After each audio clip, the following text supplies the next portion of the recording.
Hello friends, as a tax practitioner, as a accountant हमें Excel का use daily basis पे करना होता है।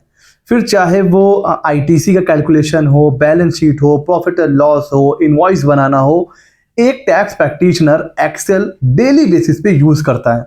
वैसे में हमारे लिए बहुत इंपॉर्टेंट हो जाता है कुछ ऐसी ट्रिक्स को जानना जिससे हमारा टाइम बच सके और जिससे हमारा जो ज़्यादा से ज़्यादा काम है वो कम समय में लेस एफर्ट के साथ हो सके। तो ऐसे ही आज हम आपको बताने जा रहे हैं 5 एक ऐसे बहुत ही यूजफुल ट्रिक्स जिससे एक्सेल पे काम करना एक बहुत ही इजी हो जाएगा और जो हम लोग डेटा एनालाइज करते हैं वो कहीं ना कहीं हमारे लिए इजी हो जाएगा।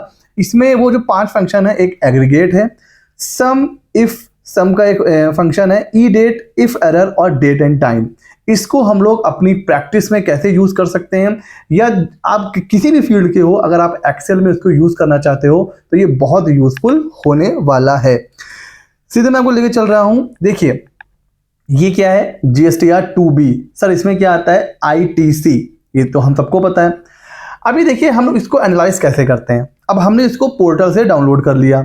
अब आप देखो कितनी पार्टी है, ठीक है। अब हमें ये नहीं पता होता है कि एक पार्टी से कितना हमारे पास ITC आया हुआ है, टैक्सेबल वैल्यू, IGST, CGST। अब हम लोग क्या करेंगे भाई, एक काम करेंगे, यहां से जाएंगे अलग अलग और जहां जहां भी हमें वो लगेगा कि भाई फिल्टर लगाना है वहां वहां फिल्टर लगा लेंगे। जैसे सपोज हम लोग यहां आ जाएंगे और यहां पर आकर के जो हमारा ट्रेड नेम है उस हिसाब से हम लोग यहां पर फिल्टर सेट कर देंगे भाई कि ठीक है, सॉरी, यहां से हम लोग आकर के फिल्टर सेट कर देंगे। और फिल्टर सेट करने के बाद फिर हम लोग एक एक पार्टी के पास जाएंगे कि भाई देखते हैं कि लाइफ केयर से कितना आया है, ठीक है। फिर यहाँ पर आएंगे, फिर इसका हम लोग सम निकालेंगे, फिर देखेंगे कि हाँ भाई कितना टोटल आ रहा है, IGST कितना आ रहा है। तो इस तरह करेंगे तो एक एक पार्टी। अब आप देखो जैसे जैसे डेटा आपका बड़ा होता जाएगा आपका टाइम भी बढ़ता जाएगा। तो क्यों ना कुछ ऐसा करें कि बस हम एक क्लिक करें और पूरा डेटा हमारे सामने आ जाए। तो इसके लिए हम यूज करेंगे एग्रीगेट का। देखिए एक होता है सम फंक्शन, लेकिन उससे एडवांस लेवल पर होता है एग्रीगेट का। अब वो काम कैसे करता है वो देखते हैं। ऊपर यहां पर आ जाइए और इक्वल टू एग्रीगेट, ठीक हो गया सर। एग्रीगेट पे जाएंगे, फिर हमें क्या करना है, देखिए यहां पर हम कुछ भी कर सकते हैं, एवरेज निकाल सकते हैं, काउंट, मैक्सिमम, मिनिमम, जो भी हमें जो भी फिल्टर हमें चाहिए वो हम यूज कर सकते हैं। हमें चाहिए फिलहाल कि हमें सम चाहिए कि एक पार्टी से कितना ITC आया है। या इसको आप सिर्फ ITC नहीं, इसको अब आप अपने लिए जो भी आपका फंक्शन है, जैसे सपोज आप स्टॉक की शीट मेंटेन कर रहे हैं, आप जो है मोबाइल बेचते हैं, आप चार्जर बेचते हैं, आप ईयरफोन बेचते हैं।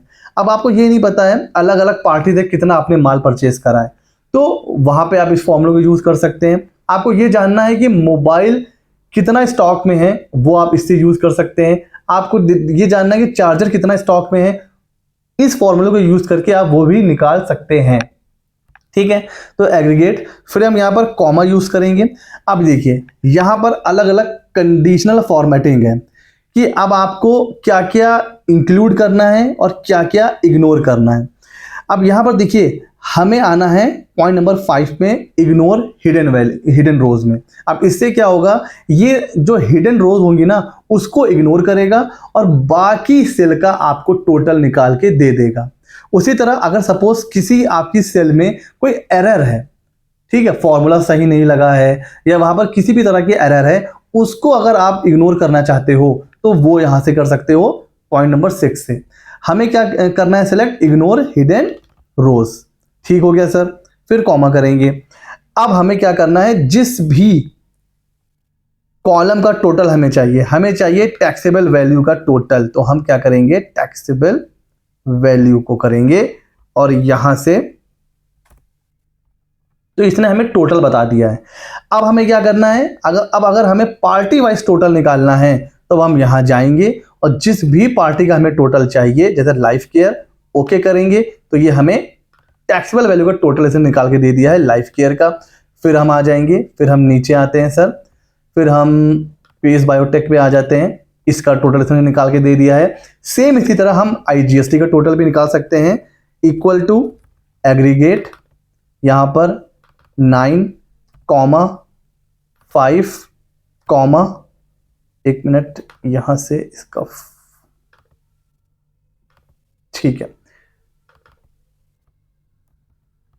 अब IGST का यहां पर हम लोग टोटल रो कॉलम को करेंगे सिलेक्ट, ओके, ठीक है। अब यहां पर आएंगे और जिस भी पार्टी का हमें चाहिए उसका फिर से हम लोग करते हैं सिलेक्ट। लेट सपोज नीचे आते हैं और यहां पर किसी का भी एक देख लेते हैं, सेफ एक्सप्रेस का देखते हैं। तो इसने हमें देखिए टैक्सेबल वैल्यू का भी दे दिया और कितनी IGST आ रही है।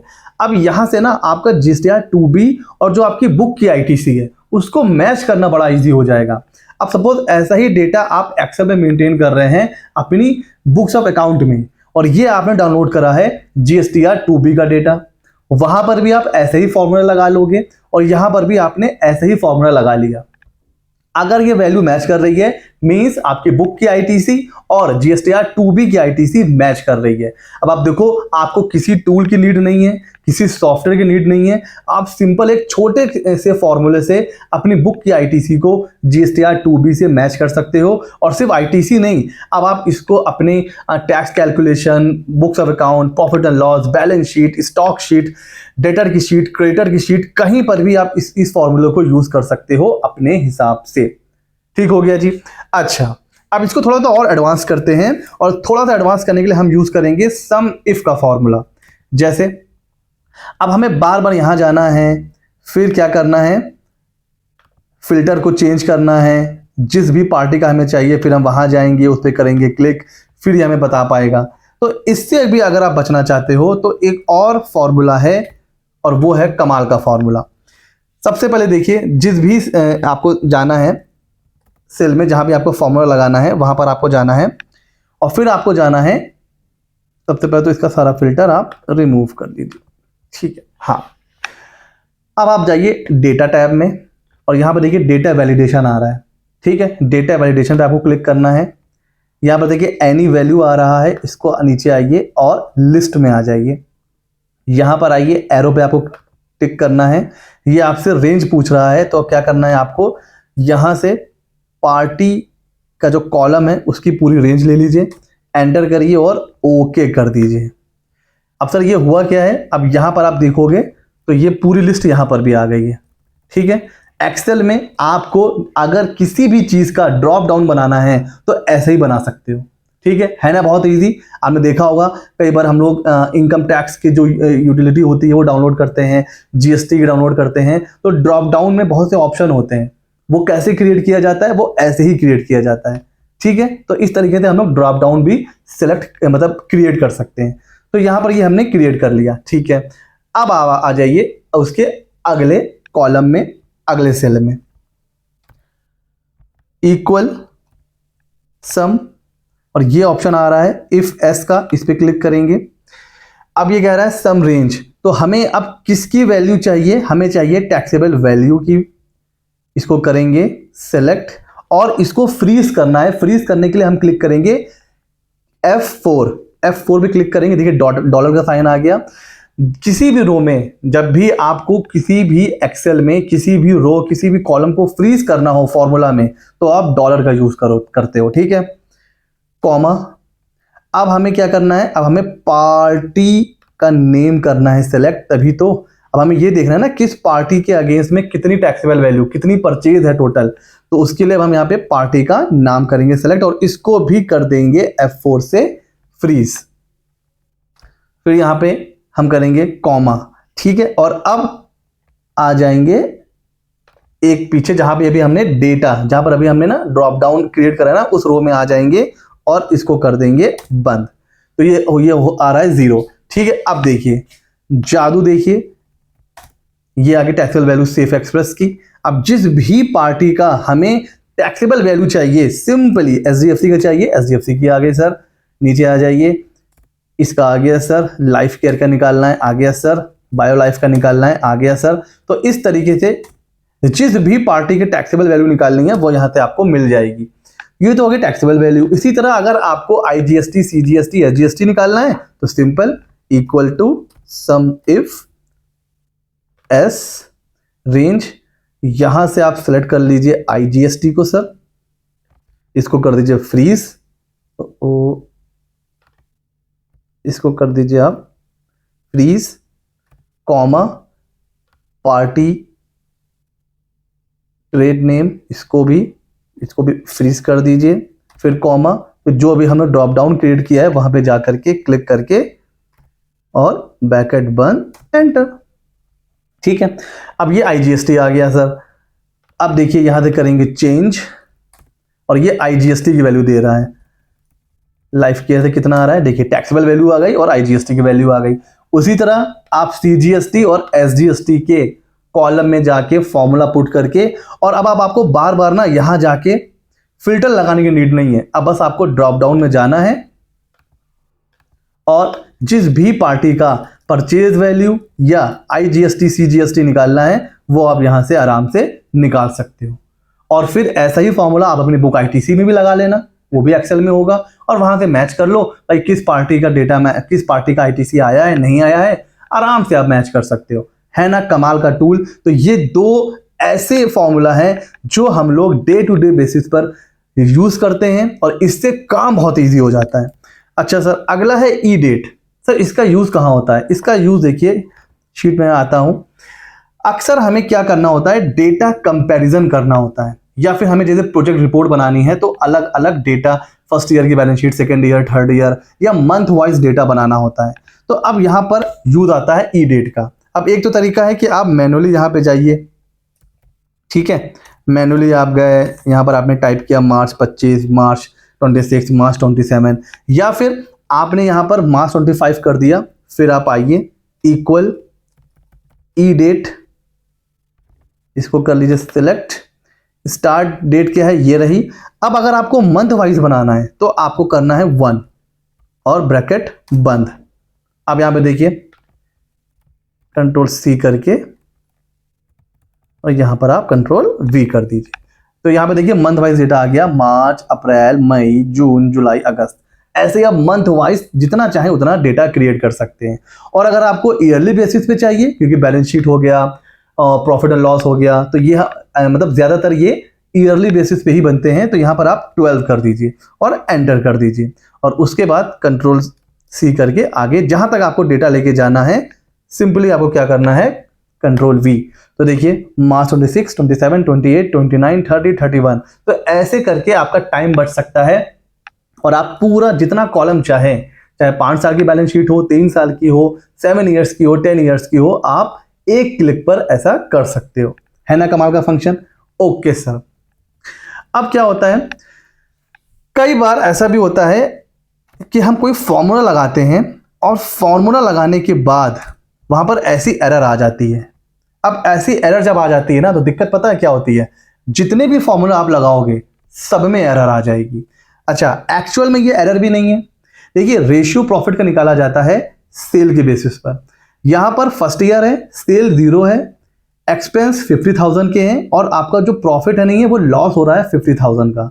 अब क्योंकि यहां पर रेवेन्यू 0 है तो जैसे ही मैंने फॉर्मूला लगाया तो ये समझ रहा है कि आपने ना 0 से जो है डिवाइड कर दिया है, तो ये एरर दे रहा है। तो ये एक्चुअल में एरर नहीं है, बट इसकी वजह से आपका आगे जितने भी फॉर्मूला लगाओगे वो सब क्या हो जाएंगे, गलत हो जाएंगे। तो आपने अक्सर देखा होगा कि कभी भी आप लोग फॉर्मूला लगाते हो तो ये वैल्यू आ जाती है। सर इसको हटाना कैसे है, सिंपल, इसको एज इट इज रहने दीजिए, फॉर्मूला बार में जाइए, यहां टाइप कीजिए इफ एरर। तो अभी आपसे पूछा कि अगर यहां पर एरर आ रही है तो यहां पे आप क्या लिखना चाहते हो, तो आपको कुछ भी नहीं करना है सर, इसको आप एज इट इज ना छोड़ सकते हो। तो ये ऑटोमेटिकली देखिए 0 हो जाएगा, कुछ भी नहीं है। और अगर आप कुछ यहां पे टाइप करना चाहते हो जैसे कि भाई नो वैल्यू, नो वैल्यू, तो ये नो वैल्यू हो जाएगा। तो अब जहां जहां भी ऐसा कुछ भी एरर आएगी वहां वहां ये नो वैल्यू हो जाएगा। तो आप इसके हिसाब से जो भी आप करना चाहो वो यहां पर हो जाएगा, चाहे 0 करना चाहो तो 0 भी कर सकते हो। अब इसका बेनिफिट क्या होगा, अब जब जहां जहां भी आप फॉर्मूला लगाओगे तो इस रो की वजह से, है ना, इस सेल की वजह से वहां पर एरर नहीं आएगी। तो इस तरह से आप लोग इफ एरर लगा के उस जो सेल है ना उसकी एरर को हटा सकते हो। अच्छा सर, तो यहां पर देखिए फॉर्मूला लगा हुआ है। अब हम लोग अगला जो फॉर्मूला है उसके बारे में बात करने के जा रहे हैं। इफ फंक्शन यहां पर मेंशन नहीं है, इफ फंक्शन। अब इसका यूज सर कहां कहां होता है, देखिए अब आपने फॉर्मूला लगाया हुआ है। अब आप देखो कहीं पर आपका रेशियो आ रहा है 33%, कहीं आ रहा है 40%, कहीं 52, कहीं 21, कहीं 80।